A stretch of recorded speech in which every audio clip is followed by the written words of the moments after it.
বাংলাদেশে জঙ্গিবাদের কোনো স্থান নেই বললেন প্রধানমন্ত্রী।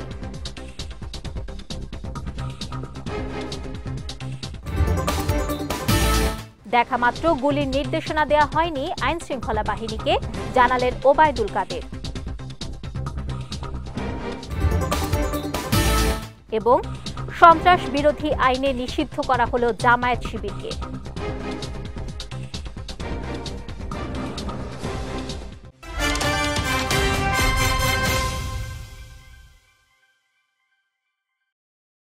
আসসালামু আলাইকুম। বিজয় রাতের সংবাদে আমন্ত্রণ জানাচ্ছি আমি নুসরাত আহমেদ। শুনছিলেন শিরোনাম, এবারে বিস্তারিত। শুরু হলো শোকের মাস আগস্ট। এই মাসে জাতির জনক বঙ্গবন্ধু শেখ মুজিবুর রহমানকে সপরিবারে হত্যা করা হয়। দেশের বাইরে থাকায় প্রাণে বেঁচে যান বঙ্গবন্ধুর দুই কন্যা শেখ হাসিনা ও শেখ রেহানা। বিস্তারিত ডেস্ক রিপোর্টে। শোক বিহ্বল আগস্টের প্রথম দিন আজ। 1975 সালের 15ই আগস্ট প্রতিক্রিয়াশীল ঘাতক চক্রের হাতে বাঙালি জাতির মুক্তি আন্দোলনের মহানায়ক, স্বাধীন বাংলাদেশ রাষ্ট্রের স্থপতি, সর্বকালের সর্বশ্রেষ্ঠ বাঙালি জাতির পিতা বঙ্গবন্ধু শেখ মুজিবুর রহমান সপরিবারে নিহত হন। কলঙ্কজনক সেই রাতে প্রথম হত্যার শিকার হয় বঙ্গবন্ধুর বড় ছেলে শেখ কামাল। ক্যাপ্টেন বজলুল হুদার স্টেন গানের গুলিতে ঝাঁঝরা হয় তার বুক। এরপর খুনিরা ঢুকে পড়ে বাড়ির ভেতরে। দোতলায় ওঠার সিঁড়ির মুখে দাঁড়িয়ে থাকা বঙ্গবন্ধুর বুকে গুলি চালায় বজলুল হুদা এবং নূর চৌধুরী। ঘাতক আজিজ পাশা আর মুসলিউদ্দিন শোবার ঘরে গিয়ে শেখ ফজিলাতুন্নেসা মুজিব, বঙ্গবন্ধুর মেঝ ছেলে শেখ জামাল, সদ্য বিবাহিতা সুলতানা কামাল, রোজি জামাল এবং বঙ্গবন্ধুর ছোট ভাই শেখ নাসিরকে গুলি চালিয়ে হত্যা করে। ঘাতকদের হাত থেকে রক্ষা পায়নি বঙ্গবন্ধুর ছোট ছেলে নিষ্পাপ শিশু রাসেলও। চরম নৃশংসতার মধ্য দিয়ে ভয়াল সে রাতে রচিত হয় বাঙালির ইতিহাসে নির্মমতম ট্র্যাজেডি। দেশের বাইরে থাকায় সে রাতে প্রাণে বেঁচে যান বঙ্গবন্ধুর দুই কন্যা শেখ হাসিনা এবং শেখ রেহানা।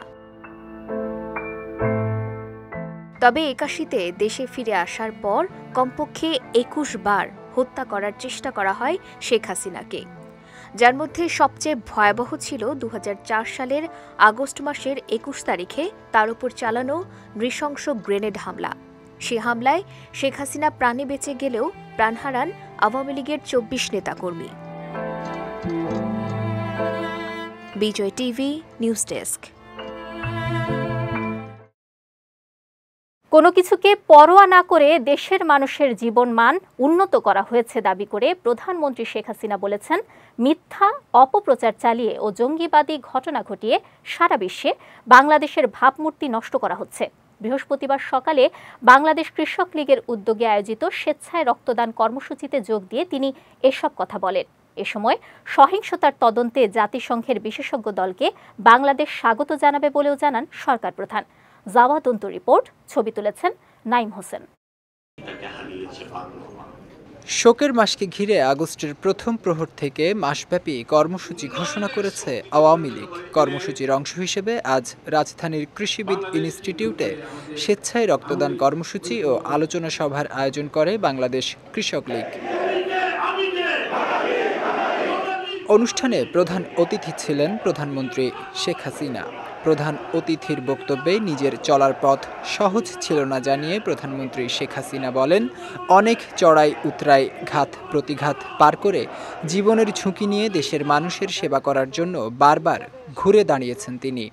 যারা আগুন দিয়ে গ্রামের পর গ্রাম জ্বালিয়ে এই দেশটাকে ধ্বংসের পথে নিয়ে গিয়েছিল, তারাই ক্ষমতায়। ওই অবস্থায় দেশে ফিরে এসে সংগঠন করে আন্দোলন সংগ্রামের মধ্য দিয়ে আমরা সরকার গঠন করি। আমাদের চলার পথ তো এত সহজ ছিল না। এ সময় কোটা আন্দোলন ঘিরে ঘটে যাওয়া সহিংসতাকে গাজার চলমান ইসরায়েলি বর্বরতার সঙ্গে তুলনা দিয়ে সরকার প্রধান বলেন, মিথ্যা অপপ্রচার চালিয়ে ও জঙ্গিবাদী ঘটনা ঘটিয়ে সারা বিশ্বে বাংলাদেশের ভাবমূর্তি নষ্ট করা হচ্ছে। আজকে সারা বিশ্বব্যাপী বাংলাদেশের যে ভাবমূর্তিটা মিথ্যা অপপ্রচার চালিয়ে আর এই সমস্ত জঙ্গিবাদী ঘটনা ঘটিয়ে আজকে সেই মান সম্মান সব নষ্ট করে দিচ্ছে। যে এমনভাবে পোড়ানো, সেই গাজায় যেভাবে হাসপাতালে বোমা হামলা করে ধ্বংস করা, যেভাবে শিশু হত্যা করা, মানুষ হত্যা করা, ঠিক সেই একই ঘটনার জন্য এখানে ঘটনা হচ্ছে। কোটা আন্দোলনের সহিংসতায় প্রতিটি হত্যাকাণ্ডের দোষীদের বিচার হবে জানিয়ে তিনি বলেন, সহিংসতার ঘটনায় আন্তর্জাতিক মানের সুষ্ঠু তদন্ত হবে, সেই সঙ্গে দোষীদের বিচারের মুখোমুখি হতেই হবে। সহিংসতার তদন্তে জাতিসংঘের বিশেষজ্ঞ দলকে বাংলাদেশ স্বাগত জানাবে বলেও জানান প্রধানমন্ত্রী। এ সময় সব দাবি পূরণ হওয়ার পরও এখনও আন্দোলন কার স্বার্থে, এমন প্রশ্নও রাখেন সরকার প্রধান। জাতিসংঘকে আমি আবেদন করেছি যে তারা তাদের বিশেষজ্ঞ পাঠাক, অন্য কোনো দেশ যদি চায় তারা বিশেষজ্ঞ পাঠাক। আজকে যে প্রাণহানিগুলি ঘটলো, যেখানে দাবি শতভাগ মেনে নেওয়া হয়ে গেছে, সেখানে এই আন্দোলন চালিয়ে যাওয়ার কি যৌক্তিকতা আছে? কার স্বার্থে? কেন? ঘটে যাওয়া সহিংসতার তীব্র সমালোচনা করে জঙ্গিবাদ ও সন্ত্রাসের স্থান বাংলাদেশে হতে পারে না বলেও হুঁশিয়ারি দেন প্রধানমন্ত্রী। কাজে জঙ্গিবাদ সন্ত্রাসের স্থান বাংলাদেশে হতে পারে না। এ সময় জঙ্গিবাদের বিরুদ্ধে সকলকে ঐক্যবদ্ধভাবে কাজ করার আহ্বান জানিয়ে দেশবাসীর সহায়তা কামনা করেন সরকার প্রধান। তিনি এদের স্বাধীন করেছেন, সেটাই আমরা। জাওয়াদন্তু, বিজয় টিভি, ঢাকা। সবাই ধন্যবাদ। জয় বাংলা, জয় বঙ্গবন্ধু। কোটা সংস্কার আন্দোলনকারীদের মিছিলে জঙ্গি গোষ্ঠী অনুপ্রবেশ করে খুব কাছ থেকে অনেককে গুলি করায় হত্যাকাণ্ডগুলো ঘটেছে বলে দাবি করেছেন আওয়ামী লীগের সাধারণ সম্পাদক ওবায়দুল কাদের। দুপুরে ধানমন্ডিতে আয়োজিত সংবাদ সম্মেলনে এমন দাবি করেছেন তিনি। এ সময় আইনশৃঙ্খলা বাহিনীকে দেখা মাত্র গুলির নির্দেশনা দেওয়া হয়নি বলেও জানান আওয়ামী লীগের সাধারণ সম্পাদক। জাওয়াদন্তুর আরও একটি রিপোর্ট। বৃহস্পতিবার দুপুরে রাজধানীর ধানমন্ডিতে আওয়ামী লীগ সভাপতির রাজনৈতিক কার্যালয়ে সংবাদ সম্মেলন করেন দলের সাধারণ সম্পাদক ও সেতুমন্ত্রী ওবায়দুল কাদের। সংবাদ সম্মেলনে সম্প্রতি কোটা আন্দোলনে ঘটে যাওয়া সহিংসতা নিয়ে কথা বলেন আওয়ামী লীগ সাধারণ সম্পাদক। এ সময় কোটা সংস্কার আন্দোলনকারীদের মিছিলে জঙ্গি গোষ্ঠী অনুপ্রবেশ করে খুব কাছ থেকে অনেককে গুলি করায় হত্যাকাণ্ডগুলো ঘটেছে বলে দাবি করেন ওবায়দুল কাদের। জঙ্গিরা ছদ্মবেশে আন্দোলনে ঢুকে পড়ে কাছে থেকে গুলি করেছে, এমন ঘটনাও ঘটেছে বলে আমাদের কাছে ইনফরমেশন আছে। আওয়ামী লীগ সাধারণ সম্পাদক জানান, আইন শৃঙ্খলা বাহিনীকে দেখামাত্র গুলির নির্দেশনা দেয়া হয়নি।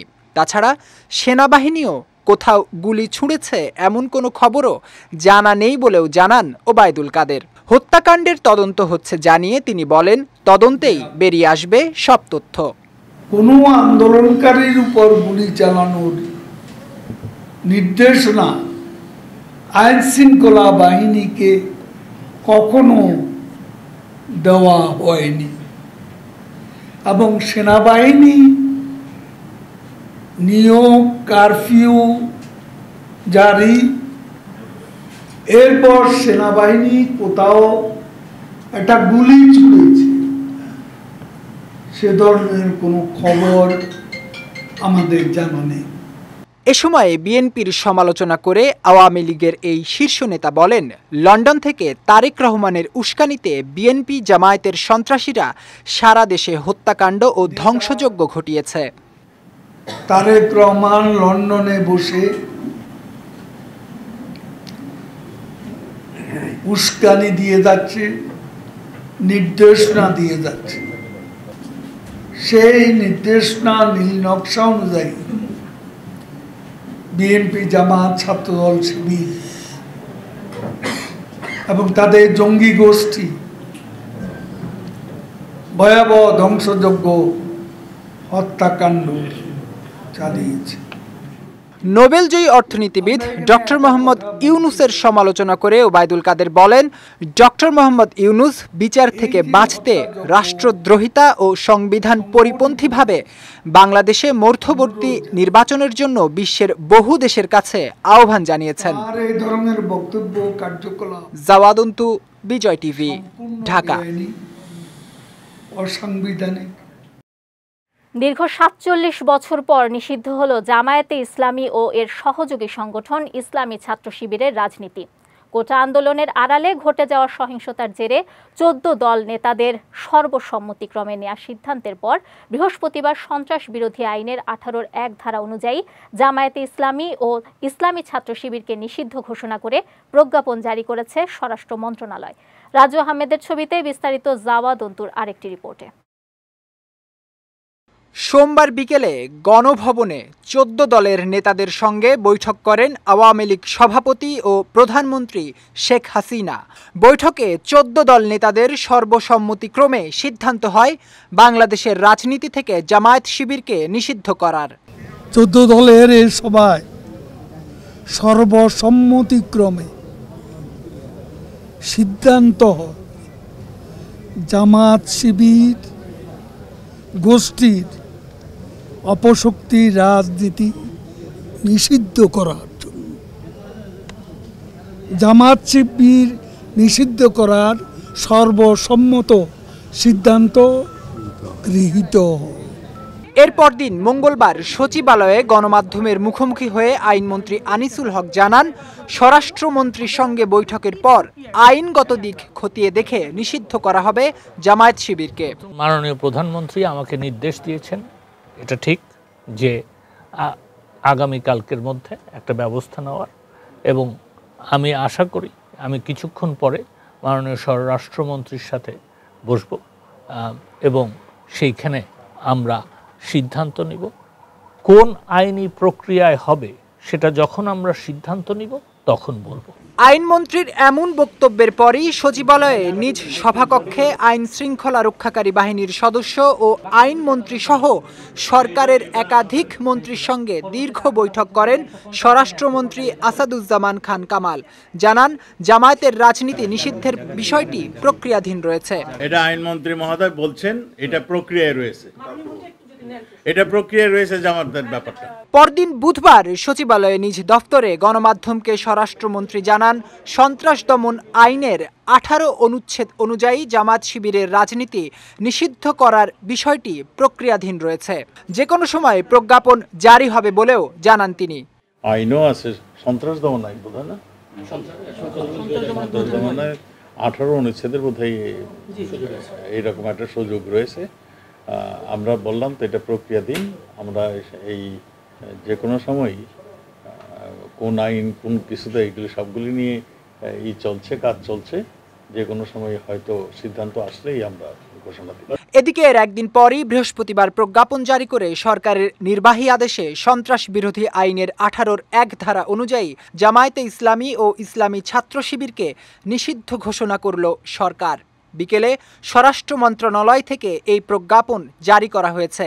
এর মধ্যে দিয়ে নিষিদ্ধ হল স্বাধীনতা বিরোধীকারী দলটির রাজনৈতিক কার্যক্রম। এর আগে দুপুরে আইনি মতামত দেওয়ার পর আইনমন্ত্রী আনিসুল হক সাংবাদিকদের বলেন, নিষিদ্ধ হওয়ার পর এই নামে আর রাজনীতি করতে পারবে না দলটি। সরকার এই সিদ্ধান্ত নিয়েছে যে সন্ত্রাস বিরোধী আইনের 18-এর 1 ধারায় জামাত ইসলাম এবং ইসলামী ছাত্র শিবির এবং তার অন্যান্য যে অঙ্গ সংগঠন সেগুলিকে সরকার নিষিদ্ধ ঘোষণা করিল, এবং এটা সন্ত্রাস বিরোধী আইনে যে দ্বিতীয় তফসিল আছে সেইখানে সেই নামগুলো সেই তালিকাভুক্ত হবে। সরকারের এই সিদ্ধান্তের মাধ্যমে বাংলাদেশের রাজনীতিতে সাম্প্রদায়িকতার বীজ বপন করা স্বাধীনতা বিরোধী দলটির রাজনীতির দরজা বন্ধ হলো দেশের রাজনৈতিক অঙ্গন থেকে। জাওয়াদ অন্তু, বিজয় টিভি, ঢাকা। যারা সহিংসতা ঘটিয়েছে তারা কেউ শিক্ষার্থী নয়, তারা তৃতীয় পক্ষ, এমনটাই মন্তব্য করেছেন তথ্য ও সম্প্রচার প্রতিমন্ত্রী মোহাম্মদ আলী আরাফাত। আজ সচিবালয়ের নিজ কক্ষে সাংবাদিকদের কাছে তিনি এ মন্তব্য করেন। বলেন, সুনির্দিষ্ট প্রমাণ সাপেক্ষে যারা সন্ত্রাসী শুধু তাদের উপরেই আইনের প্রয়োগ ঘটানো হবে। হতাহতের ঘটনায় নিন্দা এবং গভীর দুঃখ প্রকাশ করে প্রতিমন্ত্রী আরও বলেন, শিক্ষার্থীদের আবেগকে শ্রদ্ধা করে সরকার। এ সময় কোটা সংস্কার আন্দোলনকারীদের উপর পুলিশ সহ আইনশৃঙ্খলা বাহিনীর গুলি করার নির্দেশ ছিল না বলেও জানান আলী আরাফাত। যারা পুলিশ, র্যাব, বিজিপি এবং অন্যান্য যারা আছেন, কাউকেই গুলি করার কোনো পারমিশন ছিল না। সংবিধান এবং আইনের অধীনে তাদের কাজ করতে হয়েছে। তাই বলে আমি এটাও অস্বীকার করছি না যে ক্ষেত্র বিশেষে কেউ কেউ আইন ভাঙেননি অন দ্য গ্রাউন্ডে। আমরা এটা তদন্ত করে তাদেরকেও বিচারের আওতায় আনব। কোটা সংস্কার আন্দোলন ঘিরে সহিংসতায় ডাক ও টেলিযোগাযোগ বিভাগ, তথ্য ও যোগাযোগ প্রযুক্তি বিভাগ এবং বেসরকারি খাতে 18,000 কোটি টাকা ক্ষতি হয়েছে বলে জানিয়েছেন ডাক, টেলিযোগাযোগ ও তথ্য প্রযুক্তি প্রতিমন্ত্রী জুনাইদ আহমেদ পলক। আজ সচিবালয়ে টেলিযোগাযোগ খাতের অংশীজনদের সঙ্গে সমকালীন বিষয়ে বৈঠক শেষে এ তথ্য জানান তিনি। ইন্টারনেট শাটডাউনে অব্যবহৃত ডেটার পরিবর্তে প্রত্যেক অপারেটরের গ্রাহকদের বিনামূল্যে 5 GB ডেটা প্যাকেজ দেওয়ার নির্দেশনা মুঠোফোন অপারেটরদের মানতে হবে জানিয়ে প্রতিমন্ত্রী বলেন, যদি কেউ এ নির্দেশনা না মানে তবে তাদের বিরুদ্ধে ব্যবস্থা নেওয়া হবে। সাম্প্রতিক ঘটনার কারণে আমাদের আর্থিক ক্ষতি প্রায় 18,000 কোটি টাকা, এবং এই 18,000 কোটি টাকার যে ক্ষতি, অবকাঠামোগত ক্ষতি, তাদের ব্যবসায়িক ক্ষতি, এর পাশাপাশি যেটি সবচেয়ে বড় আশঙ্কা এবং যেটি আমাদের জন্য সবচেয়ে বড় একটা সংকট বা চ্যালেঞ্জ, সেটি হচ্ছে যে আমাদের এই টেলিকম এবং আইটি সেক্টরটা আসলে অনেকটাই বিদেশি গ্রাহক এবং ক্লায়েন্ট বা বায়ারদের নির্ভর করে। কারণ আমাদের একদিকে সফটওয়্যার এক্সপোর্ট, যেটা প্রায় 60 থেকে 70টা দেশে হয়, সেখানে তাদের কিন্তু একটা সুনাম এবং গ্রহণযোগ্যতার উপরেই তাদের কিন্তু ক্লায়েন্টদেরকে ধরে রাখতে হয়। তো এই পরিস্থিতির কারণে যখন সেবা প্রদান করাটা বিঘ্ন হয়েছে, তার ফলে কিন্তু আমাদের বেসিসের যারা সদস্য, যারা সফটওয়্যার এক্সপোর্টার, তাদের কিন্তু একটা বড় ধরনের বিশ্বাস বা আস্থার একটা ঘাটতি হয়েছে। কোটা সংস্কার আন্দোলনকে ঘিরে সংঘাত ও কারফিউয়ের কারণে বন্ধ ছিল ট্রেন চলাচল। দীর্ঘ 14 দিন বন্ধ থাকার পর আজ থেকে স্বল্প পরিসরে শুরু হয়েছে ট্রেন চলাচল। প্রথম দিন ঢাকা থেকে 5টি লোকাল ও কমিউটার ট্রেন ছেড়ে যায় গন্তব্যে। তবে আন্তনগর ট্রেন চলাচল শুরু না হওয়ায় প্রথম দিন কিছুটা যাত্রী সংকটে ভুগেছে রাজধানীর কমলাপুর রেল স্টেশন। হৃদয় খানের ছবিতে আশরাফুল ইসলামের রিপোর্ট। টানা 14 দিন বন্ধ থাকার পর বৃহস্পতিবার সকাল থেকে হুইসেল বাজিয়ে স্বল্প পরিসরে গন্তব্যে চলাচল শুরু করেছে ট্রেন। তবে লোকাল ও কমিউটার ট্রেনের যাত্রীরা রেল সওয়ার হতে পারলেও এখনও বঞ্চিত রয়েছেন আন্তনগর ট্রেনের যাত্রীরা। তবে পরিস্থিতি বিবেচনায় পরবর্তীতে দূরপাল্লা ট্রেনগুলো চালানোর ব্যাপারে সিদ্ধান্ত নেওয়ার কথা জানিয়েছে কর্তৃপক্ষ। যাত্রী নিরাপত্তাকে অগ্রাধিকার দিয়েই আমাদের এই ট্রেন চলাচল কর্তৃপক্ষের নির্দেশে বন্ধ ছিল। আবার কর্তৃপক্ষ আমাদের নির্দেশ দিয়েছে, সে মোতাবেক আমরা আংশিক কলেবরে ঢাকা থেকে বিভিন্ন রুটে ট্রেন চলাচল করছে। আর আন্তনগর ট্রেনের ব্যাপারে আমরা এখনও কোনো সিদ্ধান্ত পাইনি। কর্তৃপক্ষ যখন আমাদেরকে অবহিত করবে আমরা প্রস্তুত আছি।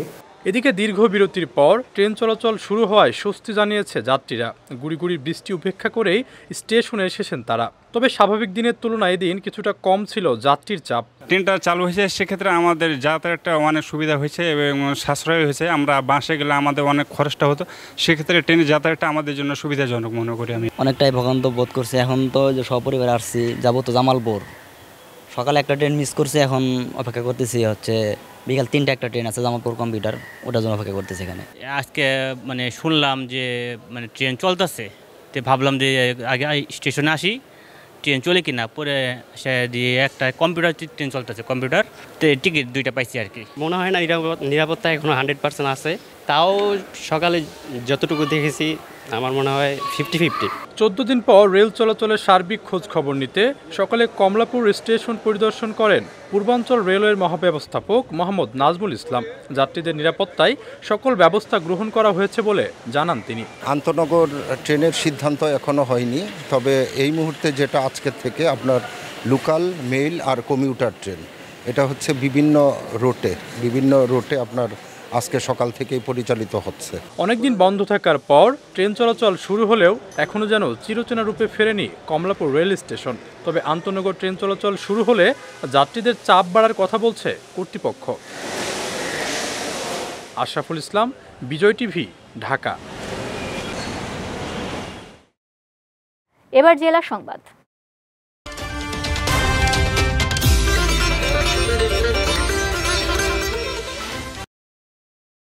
মুন্সিগঞ্জে লৌহজংয়ে পদ্মা সেতুর উত্তর টোল প্লাজার অদূরে অজ্ঞাত গাড়ির ধাক্কায় পণ্যবাহী পিকআপ ভ্যানের চালক ও সহকারীর মৃত্যু হয়েছে। নিহতরা হলেন পিকআপ ভ্যান চালক পলাশ চন্দ্র দাস ও হেলপার জয়চন্দ্র দাস। গতকাল দিবাগত রাতে পদ্মা সেতুর উত্তর থানা এলাকায় এই দুর্ঘটনা ঘটে। হাসারা হাইওয়ে থানার ইনচার্জ কাঞ্চন কুমার সিংহ জানান, খবর পেয়ে হাইওয়ে পুলিশ ঘটনাস্থলে এসে চালক ও হেলপারের মরদেহ উদ্ধার করে। দুর্ঘটনা কবলিত পিকআপটি সড়ক থেকে সরিয়ে থানায় নিয়ে আসা হয়েছে। এছাড়া নিহতদের মরদেহ স্বজনদের কাছে হস্তান্তর করা হয়েছে বলেও জানান তিনি। সরকারি নির্দেশনা অনুযায়ী আজ থেকে ব্রাহ্মণবাড়িয়া ঢাকা রেলপথে শুধুমাত্র কমিউটার ট্রেন চলাচল শুরু হয়েছে।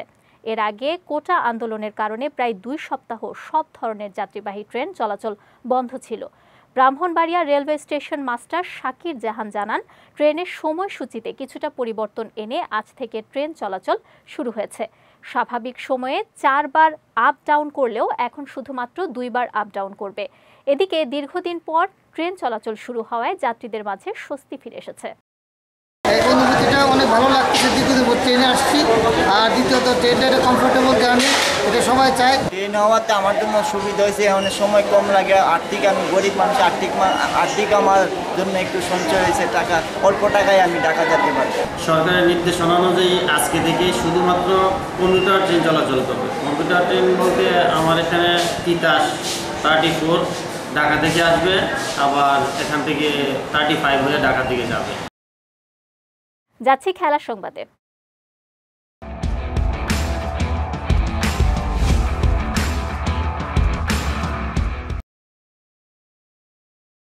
শ্রীলঙ্কা দলে আবারও চোটের ধাক্কা। ঘরের মাঠে ভারতের বিপক্ষে টি-20 সিরিজের আগে ছিটকে পড়েছেন 2 পেসার দুষ্মন্ত চামিরা ও নুয়ান তুষারা। এবার কাঁধের চোটের কারণে মাতিসা পাতিরানা ও হ্যামস্ট্রিংয়ের চোটের কারণে দিলশান মাদুসাঙ্কাও ছিটকে পড়েছেন দল থেকে। এদিকে সর্বশেষ টি-20 বিশ্বকাপে ভরাডুবির পর ঘরের মাঠে ভারতের বিপক্ষে 3-0 ব্যবধানে হেরেছে শ্রীলঙ্কা। সব মিলিয়ে ভারতীয়দের বিপক্ষে সর্বশেষ 10টি আন্তর্জাতিক ম্যাচই হেরেছে তারা। তবে আগামীকাল কলম্বোয় শুরু হতে যাওয়া ওয়ানডে সিরিজের ম্যাচ দিয়ে নতুন অধ্যায় শুরু করতে যায় লঙ্কানরা। 2034 বিশ্বকাপ আয়োজনে একমাত্র বিডার ছিল সৌদি আরব।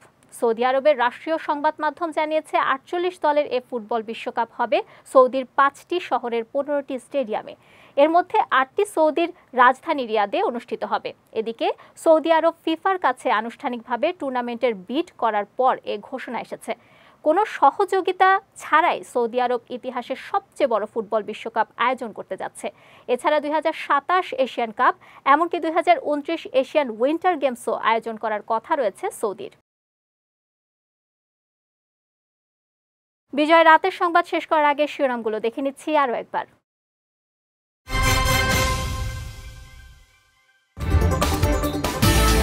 বাংলাদেশে জঙ্গিবাদের কোনো স্থান নেই বললেন প্রধানমন্ত্রী।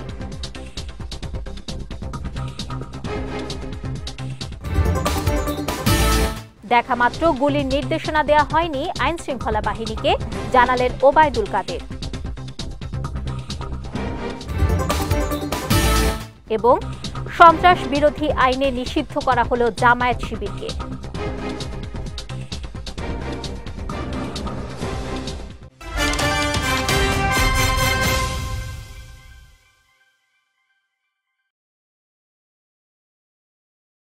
বিজয় রাতের সংবাদ শেষে আজকের মতো আমি নুসরাত আহমেদ আপনাদের কাছ থেকে বিদায় নিচ্ছি। আগামীকাল একই সময়ে নতুন সব খবর দেখতে চোখ রাখুন বিজয় টিভিতে। এছাড়াও আজকের বিজয় রাতের সংবাদের ভিডিও দেখতে পারেন আমাদের ইউটিউব এবং ফেসবুক পেজে। আমাদের ইউটিউব হলো youtube.com/BijayTVOfficial এবং আমাদের ফেসবুক পেজ হলো facebook.com/BijayTVLimited। এতক্ষণ সঙ্গে থাকার জন্য ধন্যবাদ সবাইকে।